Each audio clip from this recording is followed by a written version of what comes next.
A sound system selector was shot dead by gunmen in Dempsey, Penn Spanish Town, St. Catherine on Tuesday morning.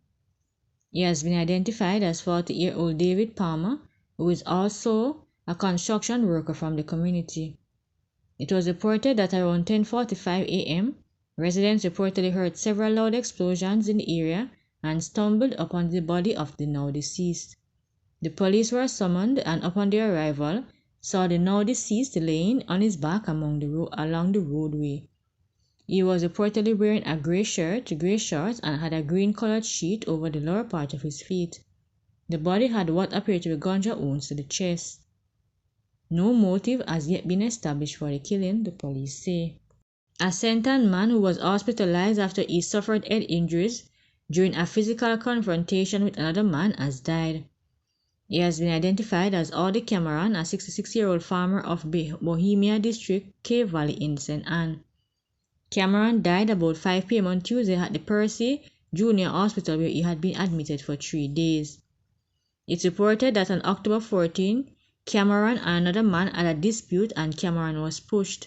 Cameron fell and suffered a blow to his head. He was taken to hospital. A 40-year-old man is the second person to be charged with murder following the shooting death of Gibbs Williams, the vice principal of G.C. Foster College on Mega Ray, Portmore, St. Catherine on October 6. Odane Watson, otherwise called Sharpman, of Dove Street, Kingston 13, was charged with murder, aiding and abetting robbery with aggravation, being a participant in a criminal organization, making use of a firearm to commit a felony, possession of prohibited firearm, and unauthorized possession of ammunition, 5 days after charges were laid against his alleged 21-year-old accomplice Jerome Ailes. Reports said that about 12:15 p.m. Williams, 55, was in the process of leaving a hospital complex when he was attacked by suspects and shot.